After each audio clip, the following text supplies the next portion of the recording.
Good afternoon, everyone. Good afternoon, everyone. Oh, okay, wait, I was here.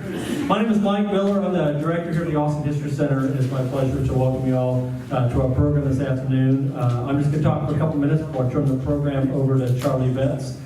But just a little bit about the History Center. By show of hands, tell me if this is your first visit to the History Center today.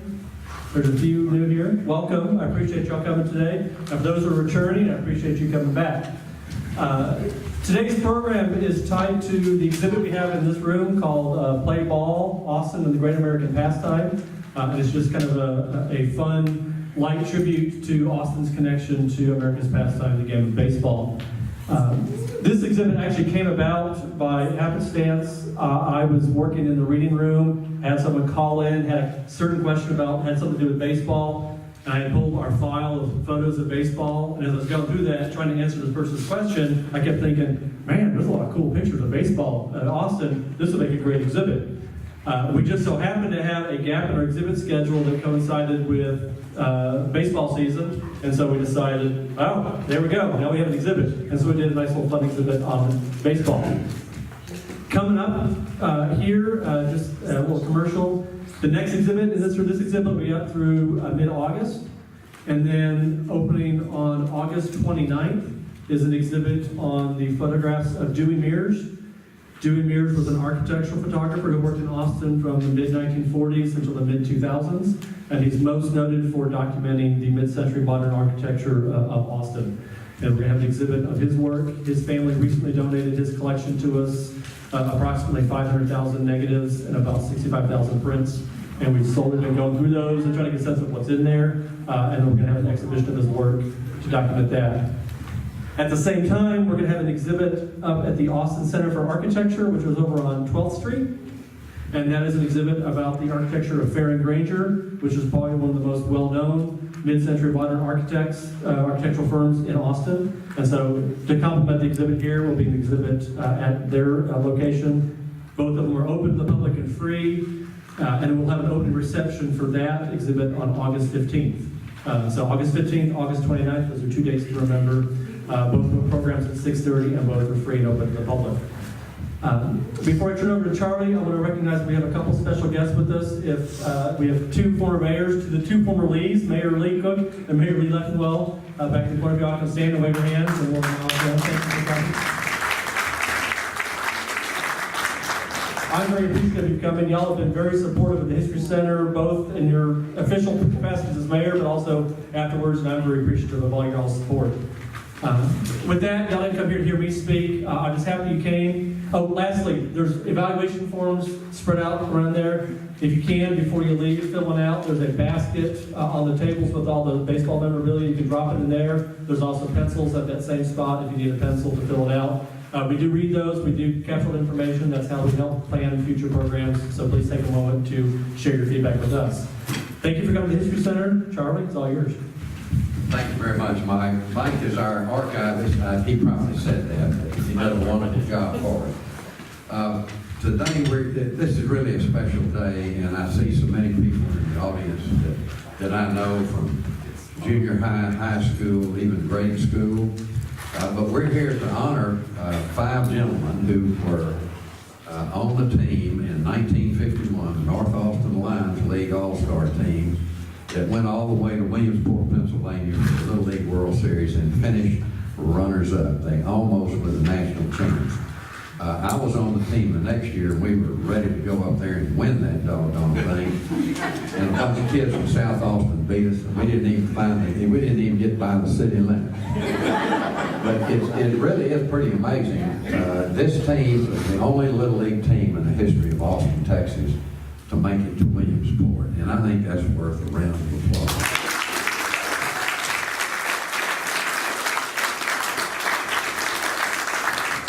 One reason I'm so interested in this is that I happened to be there. My family was vacationing in Carolina, and we heard that our team made it to Williamsport. Boy, my dad said, "Let's go." Of course, I was ready, so I got to pal around with the team, and I got to do everything except suit up.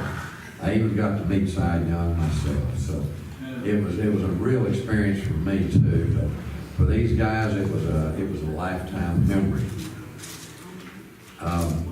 What we're going to do today is Bill Brewer and I. Bill also was a little leaguer in the North Austin League, and he and I weren't on the team, but he helped organize this group, one of their reunions. I think they've had two, I think 7 years ago. And so he was my contact guy. He knew how to get in touch with everybody. And Bill, thanks so much for the tremendous help you were. We're going to kind of double team this today. Bill and I are going to ask a few questions just to get them started.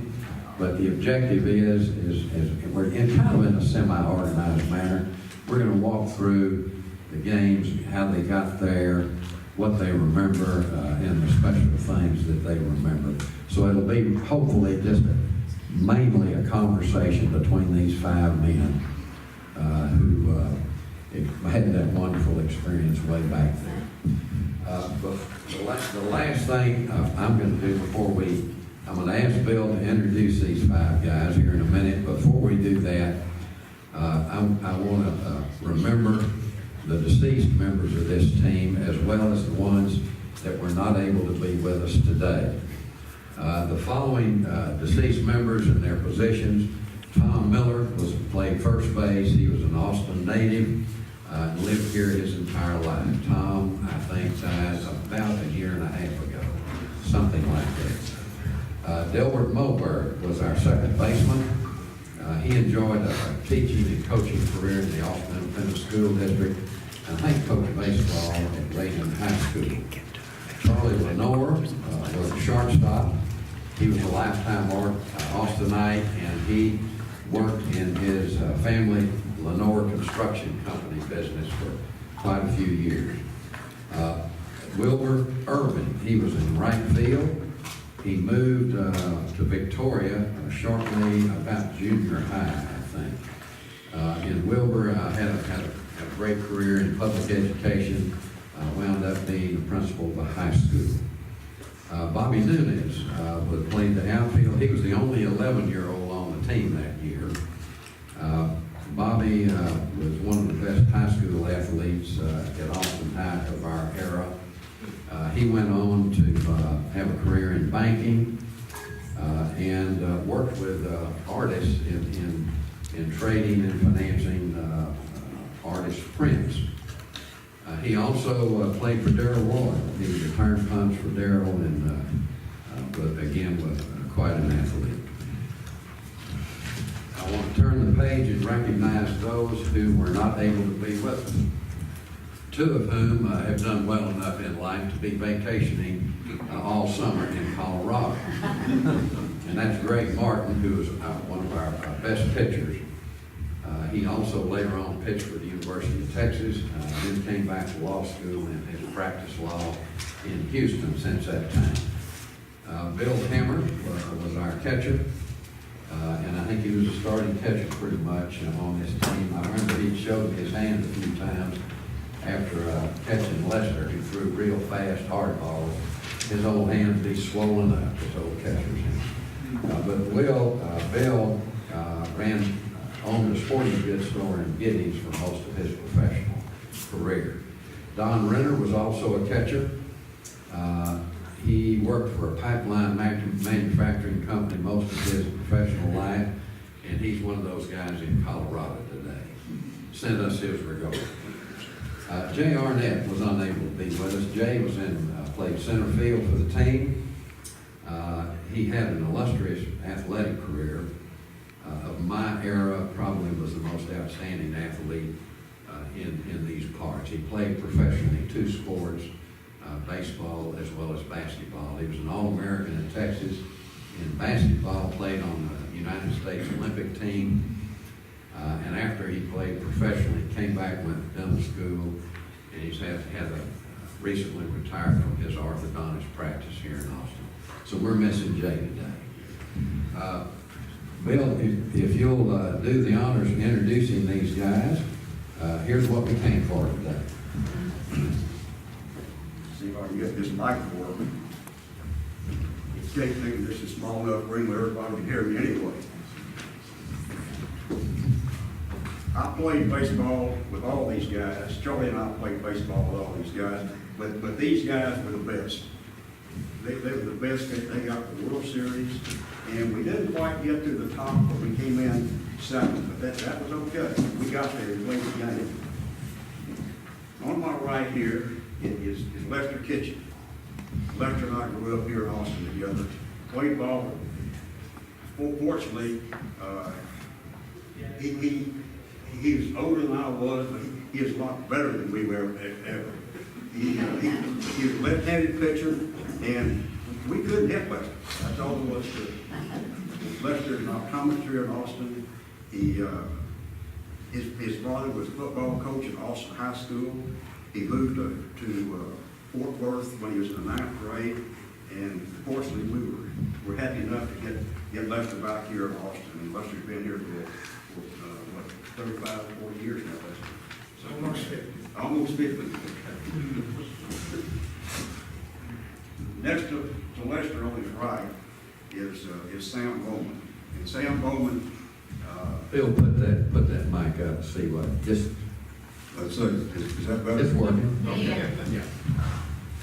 Sam and I went through grade school together, and just as soon as we got out of high school, Sam went in the Marine Corps. And then he came back and played baseball and went up to SNU. But Sam has been one of our stalwarts. He graduated from Callum High School and has moved back to Austin recently because he just recently got married to a lady living in Georgetown. And we were real happy to have Sam back here. Next to Sam on his right is a true wonder story from Austin, Texas. It's Harvey Mabry. And Harvey went to McCallum High School, and we played baseball together. Harvey played on Circle R, and I played on AFW. But Harvey had some kind of a job on the corner of Burnett Road and Canyon Lane, and it was a company called HEB. And, you know, lo and behold, Harvey stayed with HEB. And he became president of HEB. And that's really his story. And I think Harvey's father worked for HEB and prior to Harvey working. So we're happy to have Harvey here and all of his family. Next to Harvey on his right is Alton Reeman. Alton Reeman is a professional engineer here in Austin and was one of the better baseball players and football players to come out of Austin back in those days. He went to Austin High School. An engineer. And he's an engineer, that's right. On Alton's right is Billy Cartwright. I have the privilege of playing with Billy. Thank goodness I didn't have to play against him, because he was really some pitcher. He was the one that you didn't want to go up against. And we had the privilege of playing together, and that year, we were the ones that won the league championship. And we were able to put our coaches in the position of coaching the tournament team, which is the team that got to Williamsport. So, Billy, we're happy to have you here and your family, and appreciate what you've done for us. Thank you, Bill. One thing I failed to mention, what's really important, one of the things that's important, we are videoing and recording this session. So this conversation will be available to anybody that wants to come listen to it and see it.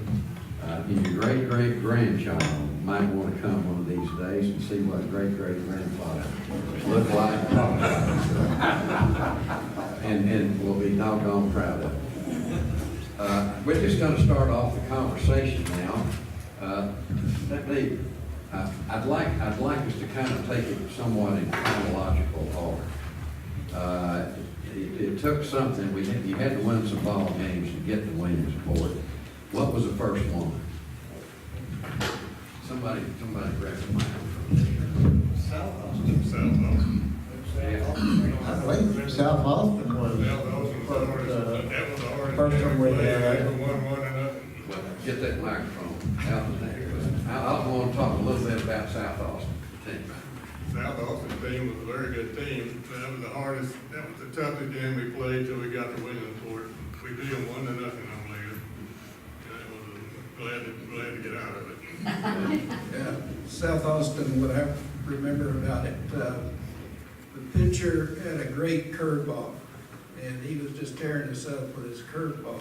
And one of the coaches told us that when he gets ready to throw the ball, take one step forward and hit that ball before it curves, which we did, and it worked out very well after that. Who pitched that game? King Francis. King Francis beat us the next year. Greg Martin and I split 3 innings apiece, pretty much, I think, all the way to Williamsport till he pitched the semifinal game, then I pitched the final. Do you remember why there was a decision made not to split in the last game? Well, Little League had a. The question was, and this goes back, this is the only controversial thing in the history of this team. The question was, what, Lester just said he and Greg Martin split 3 innings apiece normally. The last game did not, and I think that's the question why. Right, I believe Martin pitched the whole game in the semifinals. In other words, a decision apparently been made not to split in that next to last game. Correct. I'm just Correct. wondering why you didn't stay So with that. I wish we would. I can answer that somewhat. Henry Sassy was the coach of that team, along with Ted Quadlander. And I talked to Eddie Sassy before we had our last reunion 5 years ago.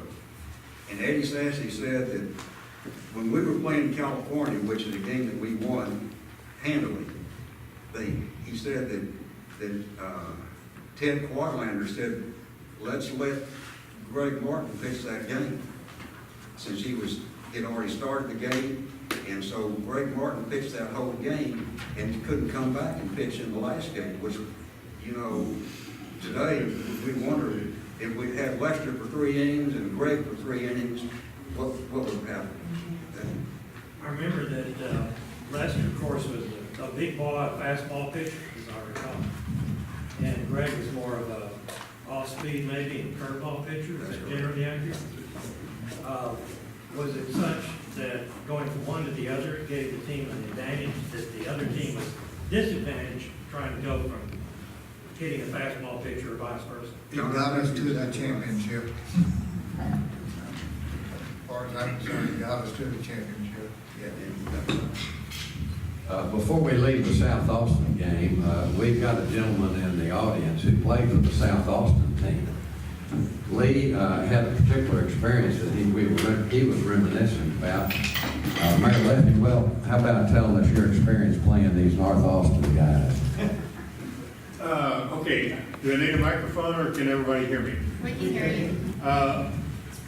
Memory, this was 60 years ago, so I'm not sure it was a playoff game or not, but I remember batting against Lester Kitchen. And I was on the South Austin team, and of course, he was from North Austin. We were all very much intimidated by Lester Kitchen, not only because he had a great fastball, but he was huge. He was at least a head taller than I was at that time.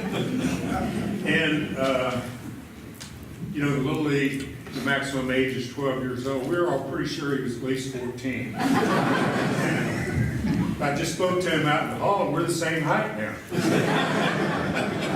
That theory may have credibility. We won't look into it. I think the statute of limitations has passed on that. But I was a left-handed batter. Lester, of course, threw from the left side, very fast and coming right at you. And I think it was the first pitch. He hit me with the baseball. Earlier I said he beamed me, but that's not right because it didn't hit me in the head, it hit me in the stomach. And of course, I played it out for all it was worth. I hit the ground, acted like I was stunned and all that kind of stuff. But Anyway, that was my experience with Lester, and I was even more intimidated after that incident than I was before. Thank you, Lee. All right, Bill, pick it up here. Who was the next game?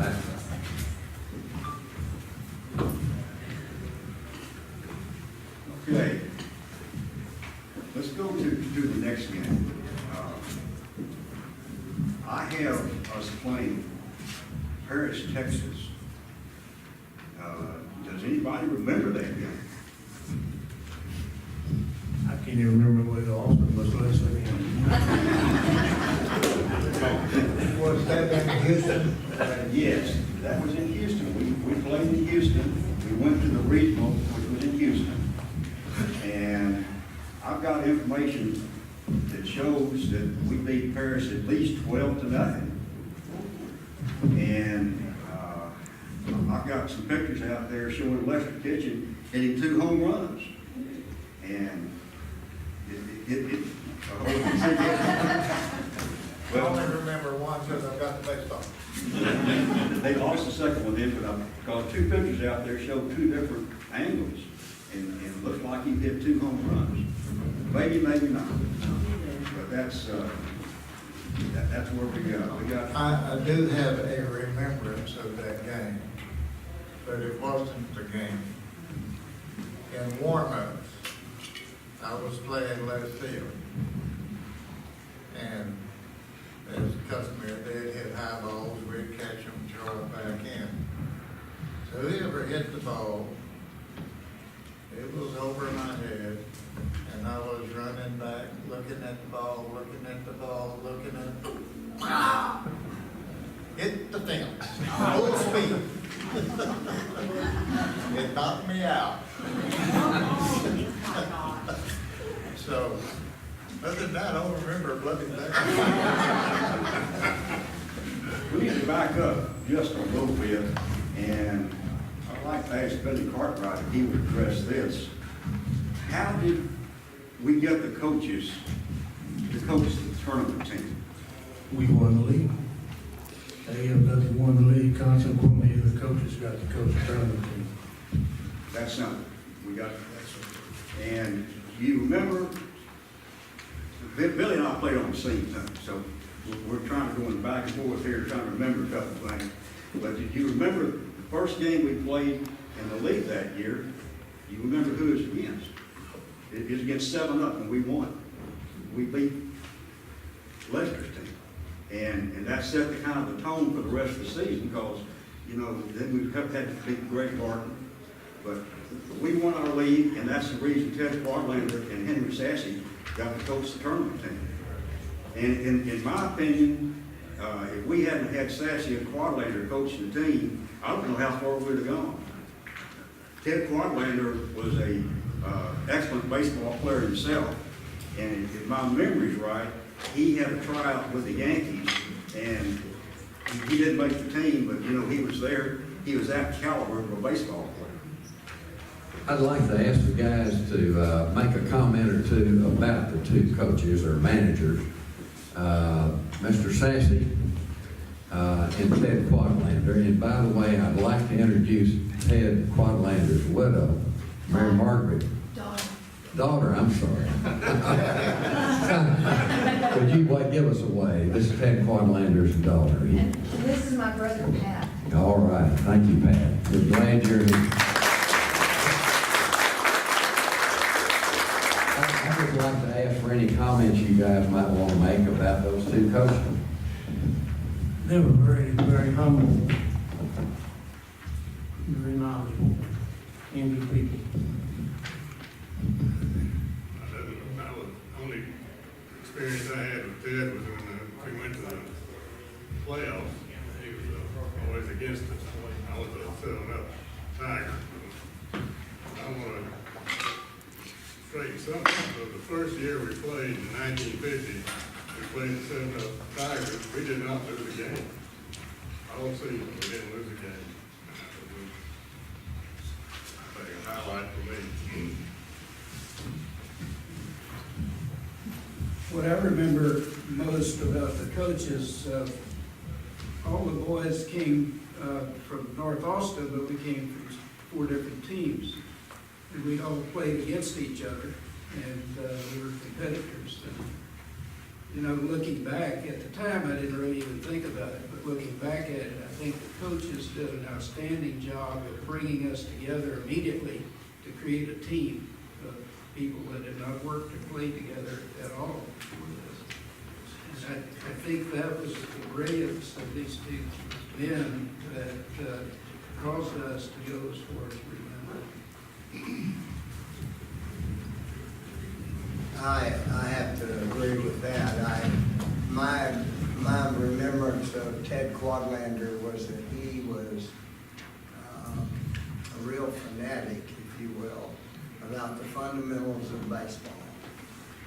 And that probably came from his experience trying out for the Yankees and so forth. But I think taking a group of all-stars from different teams and putting them through the basic fundamentals, which they should have learned from their respective teams during the year, but perhaps some of us did not, made a tremendous difference in the way we came together and the way we executed to get to where we got to. I'm at a great disadvantage. It's been covered beautifully.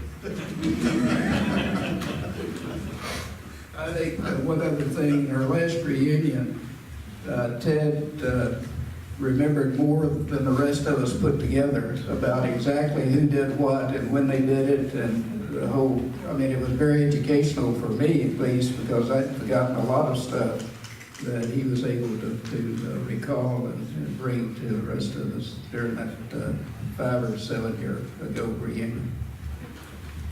There's one story that I've got that I remember very clearly. I said Billy Cartwright and I played on the same team, Austin Fireproof Warehouse. And there's a picture of our team out there, and I brought that because it shows our team and it shows Henry Sassy and Ted Quadlander as the coaches. But I was 11 years old, and of course Billy was 12. But I remember very clearly before the season started, it was on third base coaching. It was in third base dugout. And Ted Quadlander was standing down there toward the home plate area, and I was back up in the dugout on the third base area. And Ted Quadlander made the comment. He said, you know, I understand Pennsylvania is real cool this time in August. And he had a prediction right there that, you know, that our Little League team might be able to get there. And I think that was, you know, maybe guessing on his part, but he saw the league like it was, and he saw the material that was in that league, and he said, you know, we got a good possibility of getting there. And sure enough, look what happened. All right, guys, let's move along now. You won in Houston, and that got you got you the ticket to Williamsport. Tell us a little bit about the remembrances on that trip. How did you get up there? Anything kind of interesting about that trip? We went by train. I remember getting to the Mississippi River. Everybody else was asleep. I mean, I wasn't gonna miss 1 mile of it. I'd never seen the Mississippi River in my life. It was amazing. Then we get to St. Louis, and we have a break, and one of the great baseball players of all time.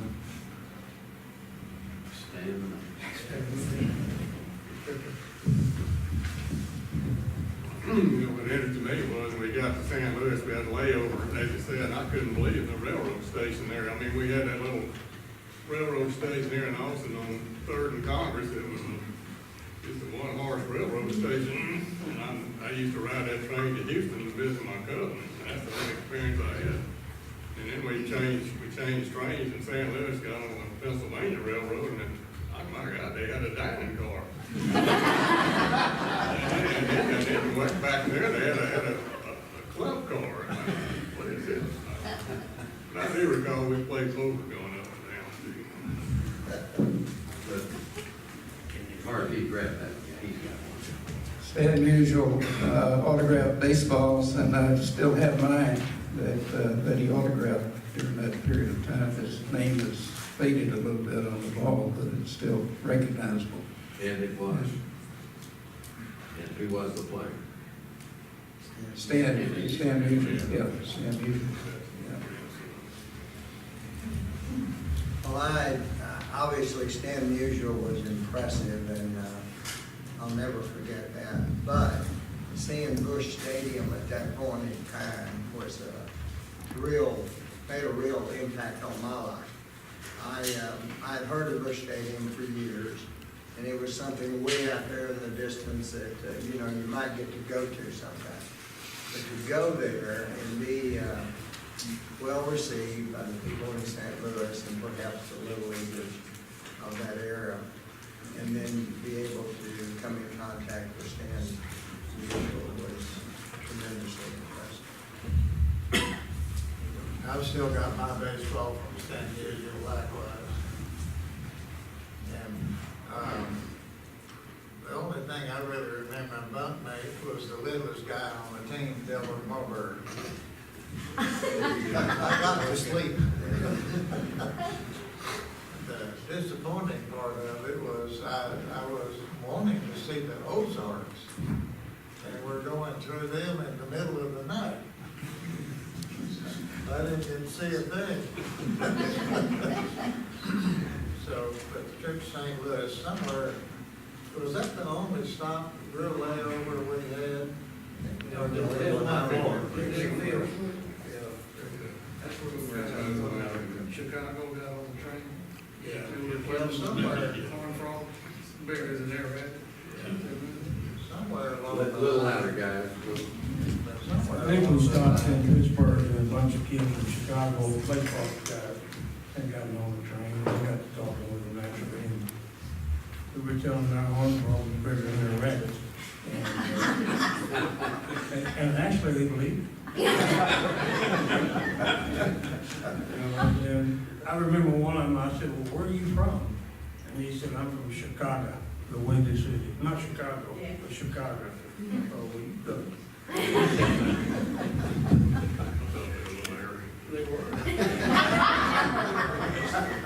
Harvey, you were about to say something, I think. Well, they've said it, but when the Chicago boys got on the train, everything changed for us and them. And it didn't come to a fight, but it sure looked like it was going to at first, because they were pretty crude about their opinion about Texans.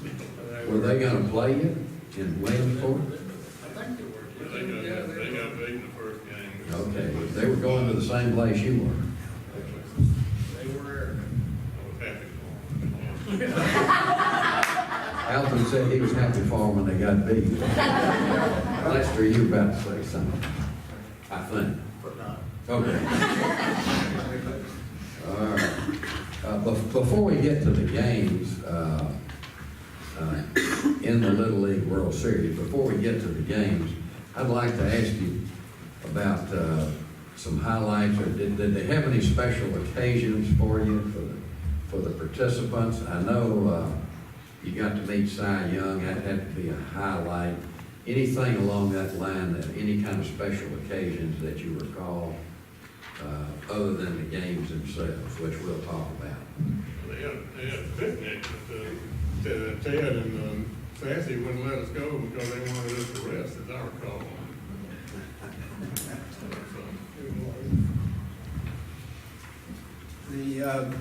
After the California game, I was invited to go on a radio program that was sponsored by the Marine recruiting group there in Williamsport. And they interviewed me. I don't remember anything about the interview except one question. And they asked me, had I ever thought about joining any part of the service, Army, Navy, Marines, or whatever. And I said, yeah, I want to join the Marines.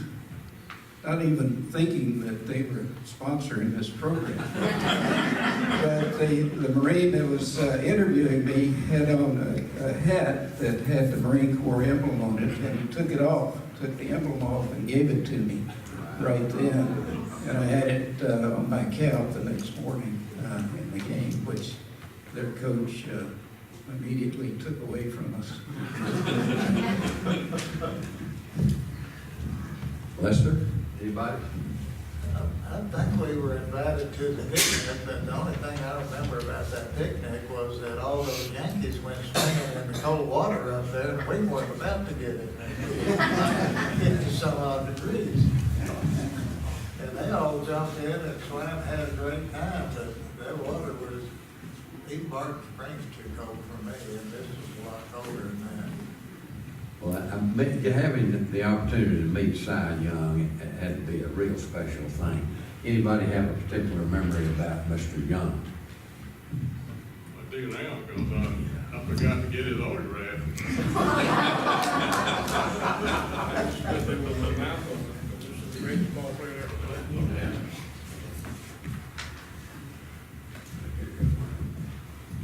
Well, I apologize, but I've got my real quick Cy Young story. I walked up, introduced myself, and he said, it was a very short conversation. He said, "What position do you play, son?" I said, "Right field." He said, "You're from Texas, aren't you, boy?" I couldn't figure out how in the world. All I said was right field. I was not privileged to be with Cy Young while the guys were having fun with him. They took a movie of me and my highly pimply face, and they put that on the newsreel that went nationwide. So they were doing that with me when the rest of the group was Cy Young, so I didn't get in the picture with them. Okay, let's go to the first game. Who were the teams? Somebody help us out with who were the teams at Williamsport besides our bunch? We beat Maine. We played Maine. First game was against Maine. Yeah. Okay, let's talk about that game a little bit.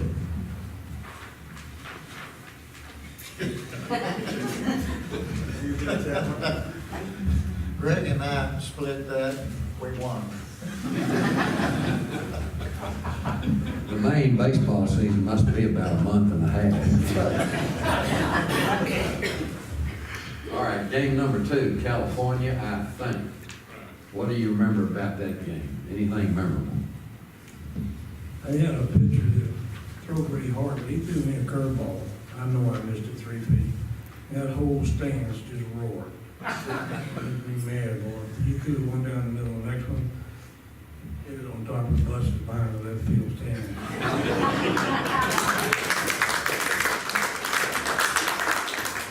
I remember we were very fortunate because they had a frontline pitcher who pitched the first game, and I'm gonna tell you, I'm so glad that we didn't have to face him. That was one of the highlights of it. Yeah, I think we worked harder to win that game than we had any other that we had played up to that point. Can I go back to the main game? Sure. Because we stopped in, I'm pretty sure this is accurate, but maybe not, but Wrigley Field on the way. You guys remember going to Wrigley Field? Well, where did the team came out and tried to coach each one of us in our position?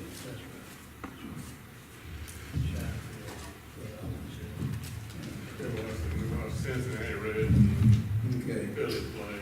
Well, anyway, wherever it was, and I'm sure I mixed up on this, but all of the team, the pro team came out and worked with each one of us on the basis of the field that we were playing in, and I was playing first base. And their first baseman changed the way that I attacked first base when somebody was throwing a ball to me. So I tried that in the main game. The first inning, got a a guy got a hit to third base, he threw it to me, and I tried this new maneuver that I just learned, and I missed the base completely. And I remember the parents that were in the grandstand really giving me a hard time about this for 2 or 3 innings about, don't forget, to do it right this time. Anyway, that was the main game. That was the first one. Well, I read something, I believe Harvey hit 2 out against one team. Which one was it? California, yeah. Okay. All right. There's a good picture of him over there. The team greeting him out after he hit one out of the park, and you can see the Texas cheering section also in that picture. We were real excited. Well, I think the California game, as Harvey alluded to, I think that was such a challenge for us. We hadn't faced a team that we, I guess, were fearful of since we played South Austin. And so I think we won that game. As Harvey said, he had 2 out. But I think we were spent after that game. And I think that had a big impact on us trying to hit Wausau and Connecticut in the finals. Yeah, Billy did. You hit a home run in the California game too, right? Yeah. California was big to win the whole thing. Yeah. And you didn't hear it over the intercom. Billy said he and Mabry hit one, both of them hit one back to back. I was in left field and I just admired Greg Martin. He was just mowing them down. They had him so off balance with his, he was just a smart pitcher. And he had that team off balance. All that, he threw a slow breaking ball. And you aged 3 years before you get to break. Then, Lester would come in, and he called it fastball, he could throw it. So they kept him off balance for the whole ball game, and they did an excellent job. All right, before we get to the championship game, we're gonna have the 7th inning stretch, and everybody stand up. Everybody stand up. We're gonna have one verse, take me out to the ball game. Take me out to the ball game. Take me out to the crowd. Buy me some peanuts and Cracker Jacks. I don't care if I ever get back, so it's root for the home team. If they don't win, it's a shame. For it's 1, 2, 3 strikes, you're out at the old ball game. All right, thank you.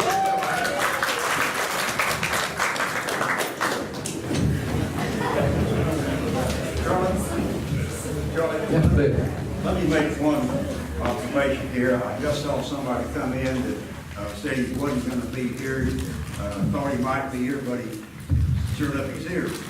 On our team, we had 3 alternates.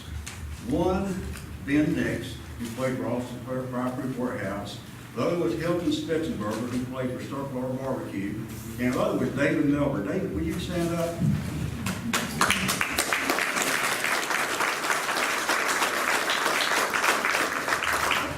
Us got to do everything except go to Williamsport. They went to Houston and they got to practice, but they didn't get to go to Williamsport. Great to see you, David. Gee whiz. You obviously are in the ministry. Tell us about it real quick. Well, this morning I preached in Giddings, and from Giddings I drove over to Taylor for a family reunion, and from there to here for this reunion.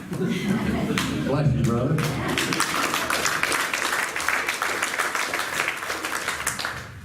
All right, let's get started on the ill-fated Connecticut game. Who remembers what? I remember they had a big pitcher that was bigger than Lester. That's pretty big.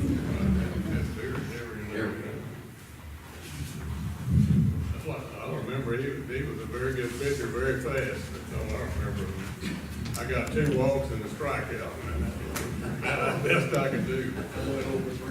Yeah, but they gave us, the score was 3-0. They beat us 3-0, but we actually scored a run. Jay Arnett was on third base, and he threw a wild pitch, and the ball went through the hole where they were televising the game, not televising, but filming the game, so they made him go back. And he could have scored anyway. I read somewhere too that the games were broadcast back home to Austin. Anybody here remember hearing the games over the radio? There we go, John Aiken remembers that. All right, any other comments, Lester, on the big game? Oh, yeah. I think it's the most embarrassing moment of my entire life. Having a freaking opposing pitcher hit a ball right back up over your head out of the park. So I had a habit, I'm the only one who's ever done this that I know of. Even back home in Little League, if somebody hit a home run off of me, I'd go over on the third base side and shake their hand. And I did this for Andy. He didn't do me. And you should have seen the look he gave me.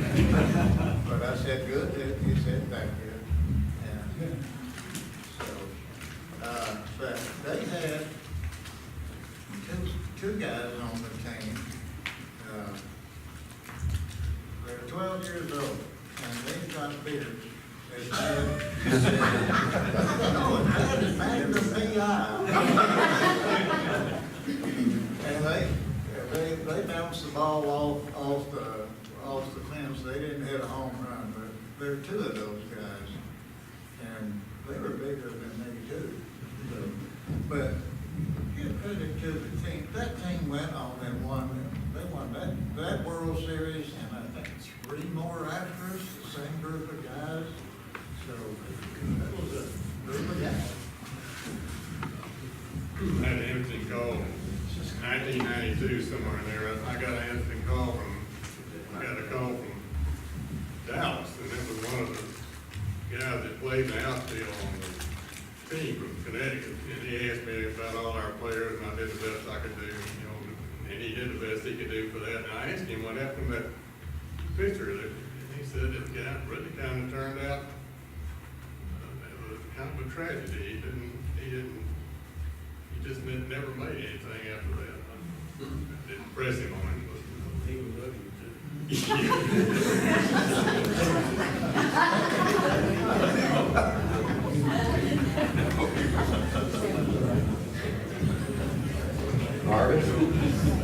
The thing I remember, and I don't know whether anyone else does or not, but I had this Marine Corps emblem on my cap, but the opposing team's coach stopped the game and protested about all the stuff we had on our caps because it was shining into his pitcher's eye. And we had to dump all of that in the coach's cap and get rid of it. And I don't know how anyone else looked at it, but I looked at it like that's my good luck. It just went into that cap. And it, I think, probably had that type of effect on the whole team. And I thought in later years, even then I just hated the coach that did it. But in later years, I admired him because I thought it was a great strategy that he knew that it was going to affect us negatively. And he didn't do it because it was shining in his pitcher's eye. It was just to really shake us up. And he did a good job of it. Bill, how about asking about the memorabilia that some of these guys have brought? And then I want to kind of wrap it up and turn it open to questions from the audience. I want to ask them about the trip after the World Series. Because as I recall, we got to go and see another big league game. Well, when I talked to all the fellows, I said, bring what you remember. What did you bring back from the World Series, and what did you bring back from Houston? And I think the person that brought the most is Lester Kitchen. Lester Kitchen's got one whole table out there, all his things. His mother. But, I think Harvey's got quite a bit of stuff too. He's got a lot of stuff. And Billy Cartwright, I think Billy brought his trophy from the World Series. That's the only one I see out there. So, And the uniform, and uniform. still has the dirt on it.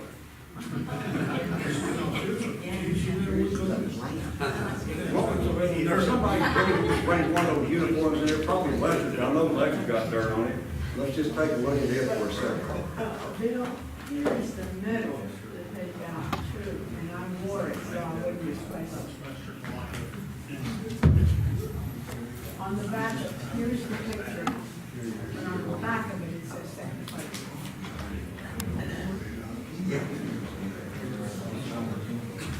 All right. That's the medal that came from it. Still feels my way. Not that dirty. I look around the car, I guess I did a shot. You didn't slide into home on this one.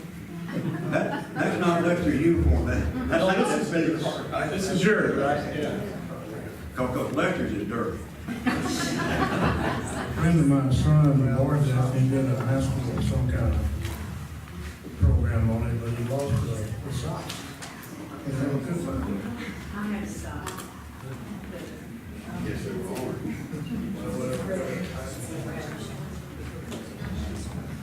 It's out here on the table, Joe. I couldn't help but touch that, and they were wool. You guys so hot and scratchy, I can't imagine. Yeah. It wasn't cool here. And you weren't here. Well, our uniform were wool too, you know, our normal uniform. Dang. I think there's a personal trophy out there too. Billy, did you run the personal trophy? No, I didn't. I brought that little one we got, but it's on where I go. That's what I'm talking about, the one that got at the World Series. Yes. If somebody could pick that up.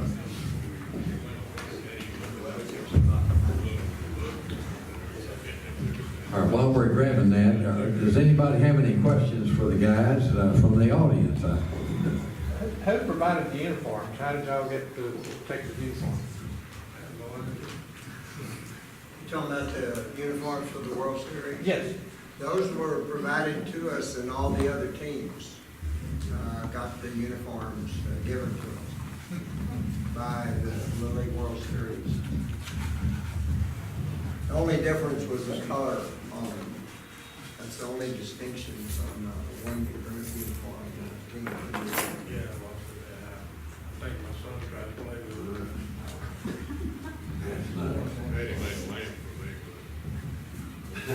it. Well, I'm looking at that and I can see that the bat's missing on that.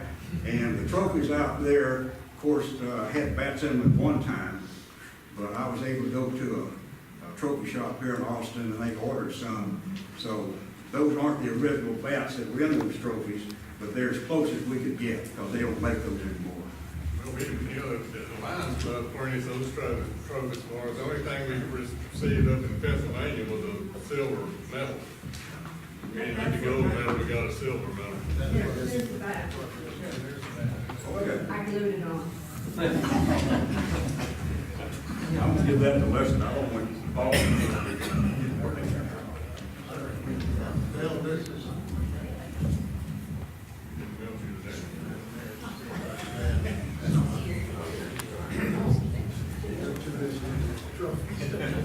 Incidentally, the memorabilia is on two or three tables out there, so please take a few minutes, take a look at it. There was one picture that Alton Greben brought that I hadn't seen before. It was 4-5-0, Sam and Lester. Somebody made a big cake for me. I don't know when that was, but it was presenting a big cake. Good big picture. Yes, sir. I'd like to say something I think you'll find really interesting. They mentioned the old baseball stadiums. Somebody mentioned the radio stations, and I think Mike will verify all this. I grew up in Austin and gave the History Center almost all the history of Austin baseball. And I grew up at Dishfield with Austin Pioneers in the Big State League. Then the Austin Senators. I worked in the office there in high school. Then the Austin Braves. But I wanted to tell you something that I think is really interesting. The radio station that carried all the Austin baseball was KVET. My dad was a newspaper man, and Mike Mistovich was the sportscaster. He'd get the teletype and recreate the game. And you felt you were really there. You could hear the audience, and he had this thing about the sound, all the people cheering. Now, as a kid, you just sit there and go, wow, you know. But to this day, I hate those damn Cardinals. I'm a Cub fan. And the reason for it was, my whole life as a kid evolved around the St. Louis Cardinals. If you lived in Austin, there was no team in the South. So when television came here, we didn't have television. So in Northwest Hills, the old Northwest Hills, you put antennas on to get the stations in San Antonio. If you were a baseball fan, there were a lot of baseball fans in Austin. You put a radio antenna on your roof. When we lived in Northwest Hills, there was this 100-foot pole. And all the neighbors, you know, were scared we were going to get hit by lightning. And it was Camel X, the voice of St. Louis, and that's where Harry Carey started. And my grandfather was with Ed Knable, who's 7-Up Bottling, and he was the big supporter of Little League, and the Austin Pioneers, and the Senators, and the Braves. But you'll find this really, really interesting. I was just such a young kid. My grandfather came in one day and said, I'm going to take you to all the old Major League ballparks before they're torn down. And in '57, I got to see Municipal Stadium in Kansas City, Busch Stadium in St. Louis, Crosby Field in Cincinnati, Forbes Field in Pittsburgh, Comiskey Park, Busch Reedy Field's still there, Connie Mack Stadium in Philadelphia. And one day I saw the original Yankee Stadium, Ebbets Field, and the Polo Grounds. And when you're a kid and you're a baseball fan, you grew up with those damn Cardinals, to see those original stadiums. And the next couple of years, they were all torn down. But the most amazing game I ever saw was in Cleveland, Old Municipal Stadium on the lakefront. And I grew up here at UT with Darrell Royal, and it goes back to Ed Price. The football capacity for the football stadium was like 62,000. I saw a baseball game in Cleveland with 75,000 people there. And it just, as a kid, that just blew me away to see 75,000 people in a sports arena. So I wanted to share that since the stadiums had come up here. Thank you very much. You know, when the lights come on at Wrigley Field, I'll be coming home to you. Last year was my year. And sure enough, they did light it eventually. I went 5 times last year to Wrigley Field. And my son used to say, Dad, you're going to live till you die just before the Cubs get to the World Series. I made it last year. Any more questions here? Yes, sir. Do you have a breaking ball or strictly fastball? My father says, no curveball. So, yeah. It wasn't very good. It broke too late. Did you throw a Washington ball? No, I wasn't smart enough to do it. No, I did have pretty good control, but that was my forte. Back there in the back. How many teams went to the World Series and from what states?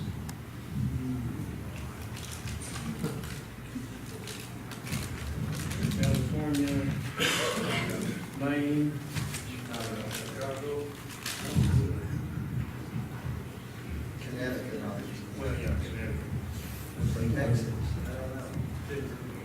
That's 5. 6.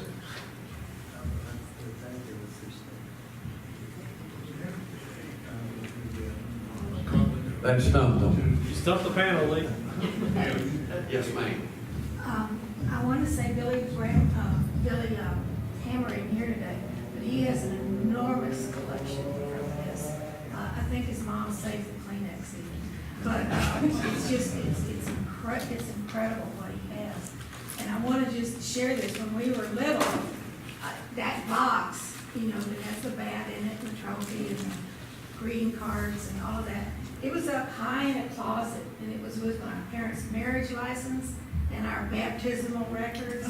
Those were all the things that we weren't supposed to touch. And I remember just getting up there and looking at that in awe, you know, opening it up, and it was almost like this religious experience in our house to take that box out and look at it, and look at the bat and everything. I still have it in its original box, which I'm sure all of y'all have. And one more thing, I met most of y'all at the last reunion.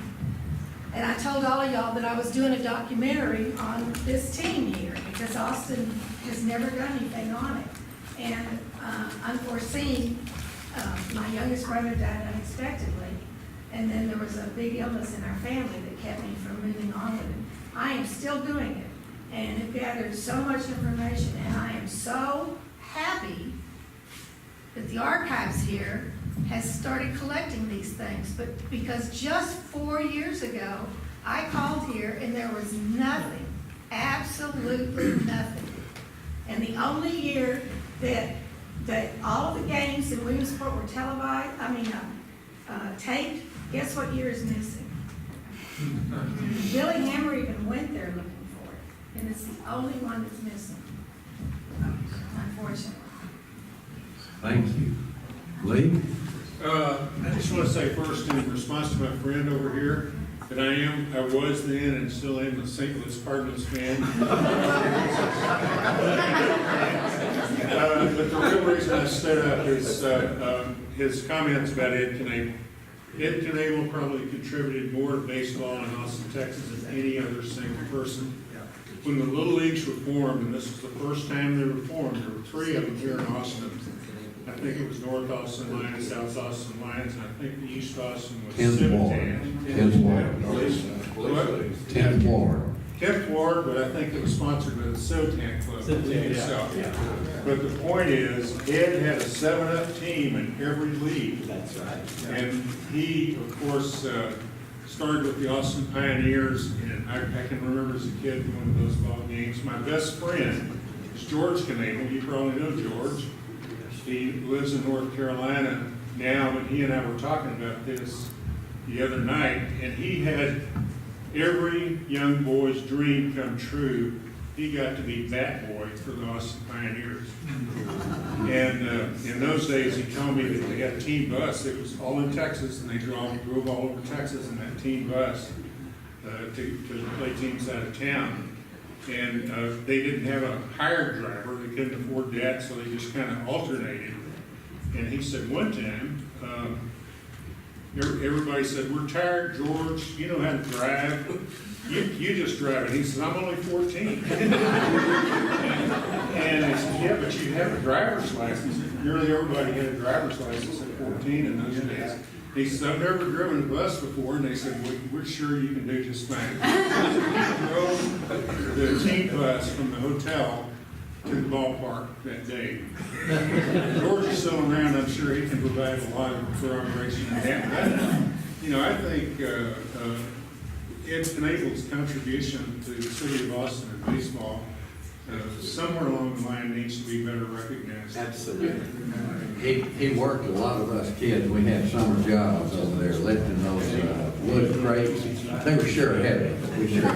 He employed a lot of us in the summertime. I have a story about Mr. Knable.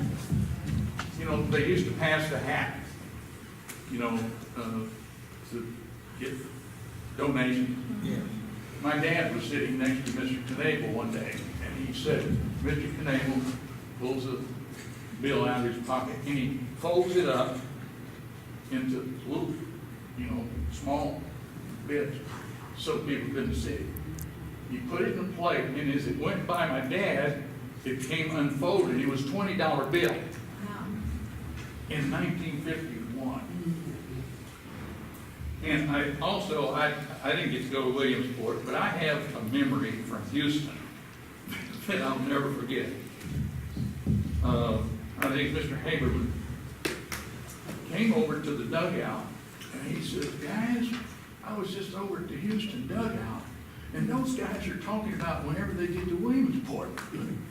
And I think they had won the year before or something. Yeah.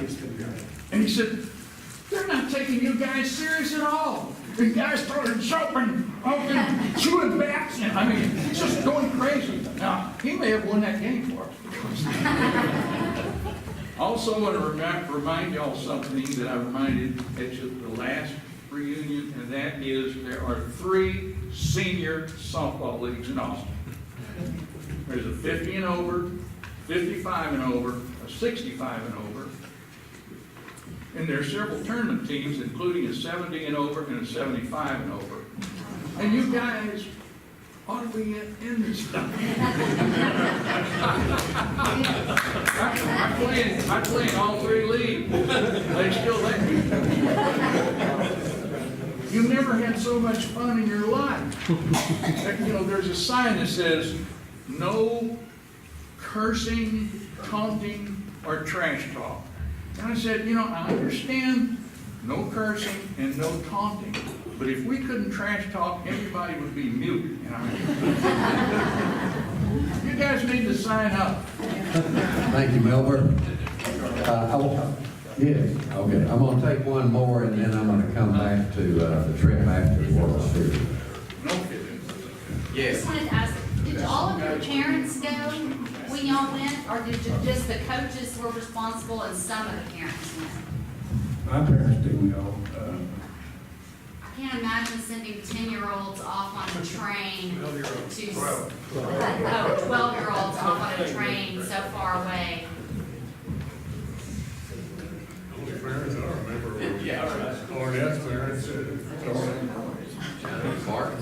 Martin went. Gary Martin was there. Greg's older brother. I don't know, when I bungled that ball at first base, it seemed like the whole stadium was full of parents. My mother was 8 months pregnant during that time, and so she didn't go. Yes, my mother was able to go. My mother was able to go, and there was a leftover thing from her hotel that the bill for her room per night was either $4 or $6 back. It was great. I was one of them in the cheering section, and I want to tell you what, that Texas crowd was vocal. Well, they had some support up there. Guys, tell us about the trip. I think somebody can correct me. I think most of the team and some of the parents went up to Philadelphia to see a big league game. Tell us about that. Well, I remember we rode an electric train to Philadelphia, and we went to I think it was Shive Field, as I recall. Watched the Cincinnati Reds play the Philadelphia Phillies. I think Roberts pitched for Yellow Mackerel pitched for the Cincinnati, and they called him the Whip. Yeah. It's a very good experience. Yeah, Ewing Blackwell was one of my favorite players, and to get to see, the first big league game I've ever seen, too, but to see him pitch and underhand throw, it was just amazing. It was a highlight.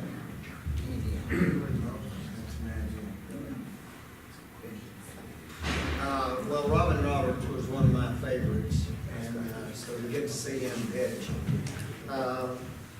was really touching. As best I remember, Cincinnati beat Philly 4-3. If that's not right, well, that's what I'm about. It's been covered already, thank you. Well, I got to go to that game too, and I remember Richie Ashburn stealing the second base. Yep. That was kind of a big deal. Yep. I think he led the league in base steals.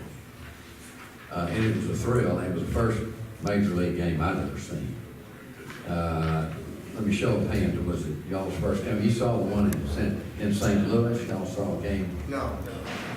How'd you bump into Stan Musial for crying out loud? He came to the park. That's amazing. I didn't know that story. Harvey, tell us a little about that. He just, were some other team where the Chicago guys weren't on the train yet. He went to see the Texas Little League team. Somebody probably remembers better than me. I just remember him autographing the ball. And that's it. He got on our train. Yeah, he talked to us on the train. Was that just by happenstance, or? Well, I think that's amazing. Coaches led to him. Maybe the greatest baseball player of all time. Somebody had some power somewhere in order to get him and for the train. Well, the train to stop there wasn't unusual. That was a regular stop. But for us to get to go to the baseball field and then see Stan Musial, somebody had to have arranged that. I don't know that we ever knew who that might be. That's an amazing story itself. Okay, let's take a couple more questions and we're going to wrap it up. Yes, I sir. wanted to say one other thing, that I was really a fanatical baseball fan. I had 10,000 baseball cards. And I mean, every team, I had a 1951 Mickey Mantle rookie card, a little Pops card. I lost my home in the Great Memorial Day flood in 1981. I went down with the house with my wife and I in it. And the only thing I grieved over was the loss of every one of those baseball cards.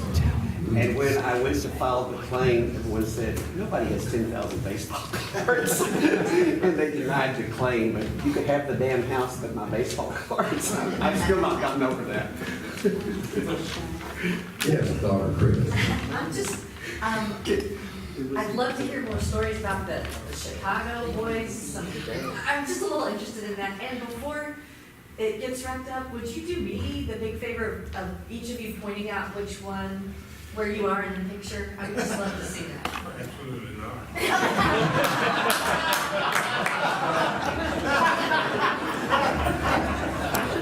I look like a guru. Go ahead, acquiesce to that. Y'all, slip up there and show us. Okay. Sure you're ready for this? Absolutely.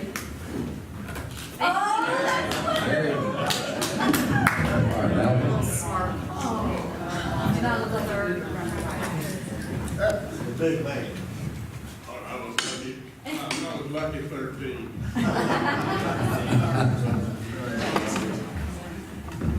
You look taller than Lester. Alvin was full grown at 13, I mean 12. That's right. All right, Harvey. Where are you there? Oh, I can see you.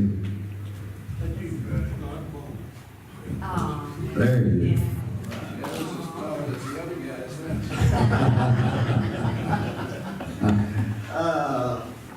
All right, well, I'm right here.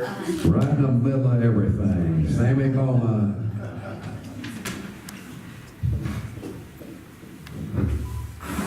I did not. This is Wilbur Urban. Right. He was as big as me. I was a runt compared to Alvin. But I'm at this height at age 12 than I was at 35. I ain't that tall anymore. Thank y'all. I'm going to point out the rest of the guys too right quick. This is Henry Sassy, the coach. This is Tom Miller, who is not with us any longer. Wilbur Urban, he went to high school with us at McCallum. He's the principal. There's Alton, Lester, Greg Martin, the Houston lawyer who's in Colorado.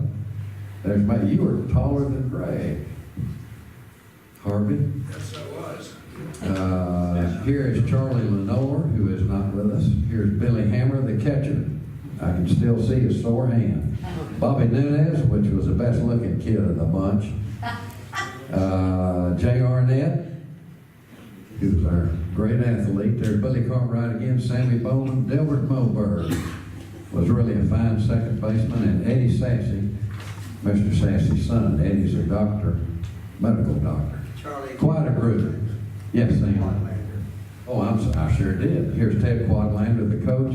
He coached us at Superior Dairies the year before he coached AFW. And he pitched us batting practice till the cows came home. Well, he could pitch.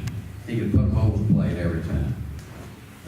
Gentlemen, I want to thank you all for being here and sharing your experiences with us.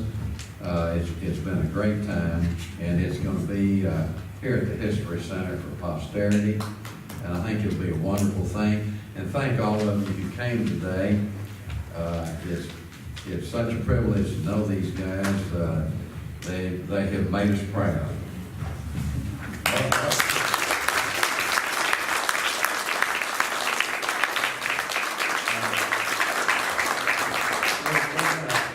There are a few little refreshments outside. We'll be here for another 20 minutes or so. So please, all of us in the audience, please feel free to peruse the memorabilia. What a fun afternoon it's been. Bill?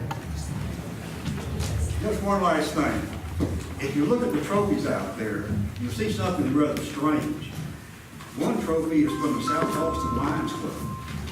And that game was the hardest game that we had before we got to Williamsport. And I'm not sure, the tournament must have been played in South Austin for us to have that trophy. But it's not the big one, it's a smaller trophy, but it's got South Austin Lions on there. So we must have played that tournament game out there in South Austin and got the trophy from the South Austin Lions. Ladies and gentlemen, thank you again for coming. It's been great